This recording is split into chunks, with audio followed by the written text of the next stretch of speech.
if you're not tuning your floor tom low as hell, like if you don't have your head cranked so low that you can basically tighten it with your fingers, you're wrong.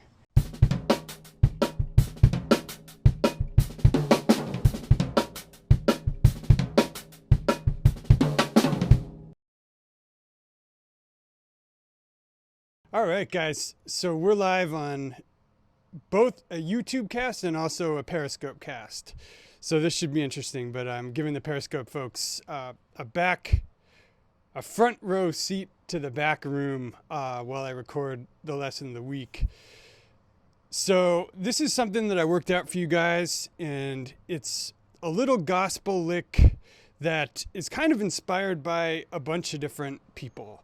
Like, I guess you could say it takes a page from Marcus Gilmore and also from the gospel cats like Thomas Pridgen and Ronald Bruner. And finally, I don't even know what you call it, the linear electronica dudes like Zach Danziger and Juliana and Jojo Mayer. But I'm going to show you the lick. I'm going to show you the kind of basic genesis of the lick, where it came from, and what you might practice as a kernel to come up with something similar on your own. And then I'm going to take it through a few different regimes. Okay, so the lick is this. 3, 4.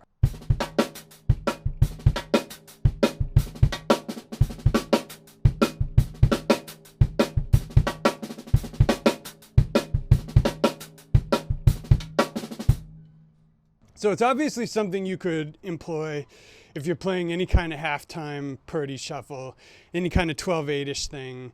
And actually the thing that gave me the idea was I came up with something similar last month and posted it on Instagram and got a lot of questions about what were you shedding to come up with that? How do you do it? So first, how did I come up with it? It comes from this basic lick that I ripped off of Nick Smith last month when I did the lesson on how to play like Nick Smith. Nick was doing something like 3, 4.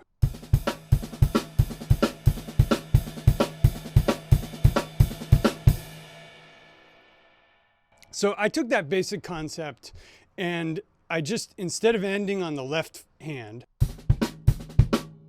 I end on the right hand, and that allows me to put the left hand in on the downbeat. So it'll just be 3, 4.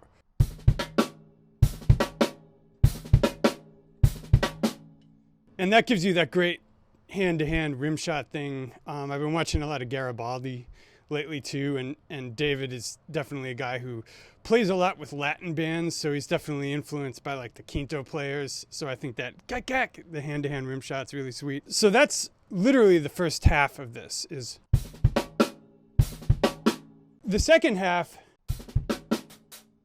is this Steve Gadd, Marcus Gilmore-ish closed hat thing, which is literally just this. 1 triplet, 2 triplet.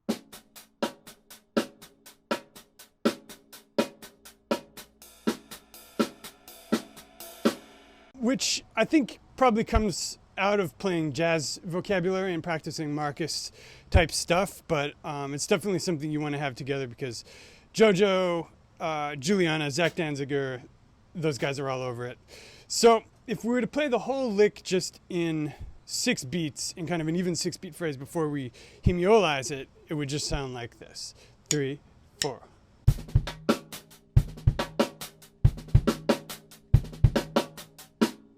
Now we're going to take it and hemiolize it, which if you're not familiar with hemiolas, I did a lesson on it last week where I got into depth on it. Last week's lesson was called 4 Tricks to Make Your Jazz Drumming Sicker.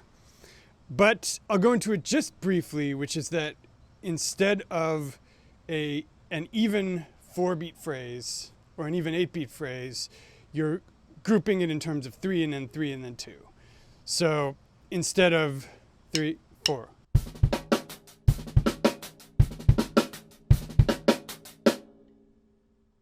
I'm making a 3-beat phrase with that. So it sounds like 3, 4.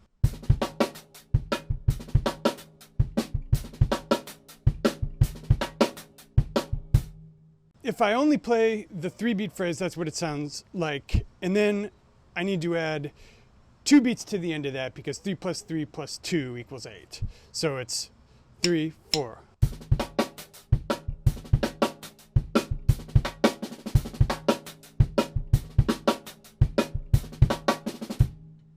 Okay, so I add that little at the end, and you'll see why in just a sec when we Pridgify this. So now I want to put this through the Gospel Chops orchestration filter and include this Thomas Pridgen tom sweep that I've been preoccupied with for like the last 6 weeks, which literally the choreography is just right. That's the lick Thomas famously said everyone should stop doing because he did it in the 90s with Keisha Cole, and I was like, oh, I need to learn this. So let's take the last part of this lick, the last 6 beats of it,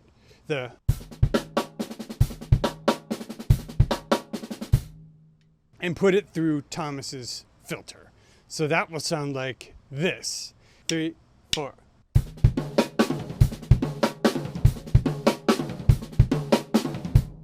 If we play the whole lick with the Pridgified thing on the end, at this point it'll sound like this. 3, 4.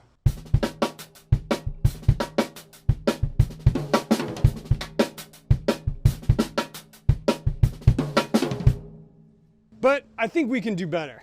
I think we can work in a little Marcus Gilmore surprise, low canon floor tom accent. That, by the way, if you're not tuning your floor tom low as hell, like if you don't have your head cranked so low that you can basically tighten it with your fingers, you're wrong. That's what a floor tom is meant to sound like. Okay, so we still have the first half of this lick, which is. So what if we just put a tom note there? 3, 4. So those two halves together with the low tom and with the Pridgification will sound like this. 3, 4.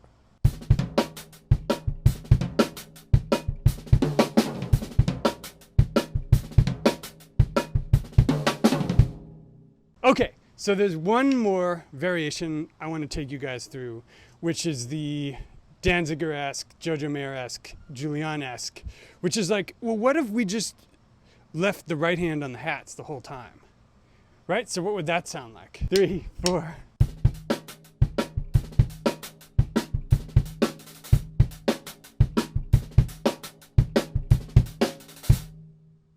Okay, so the one last variation I want to talk about is sort of happening naturally when I put the last 4 on the hats.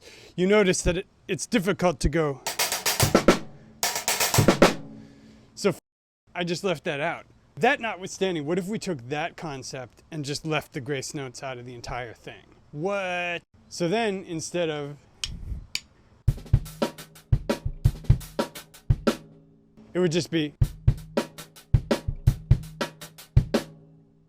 right? And then we get into that Ollie Bernatchez, Juliana Ofri Nehemiah making smaller circles thing, right? Where you subtract notes and then the remainder is like beef bouillon cube. It's just distilled greatness. So the entire thing with that concept will be 3, 4.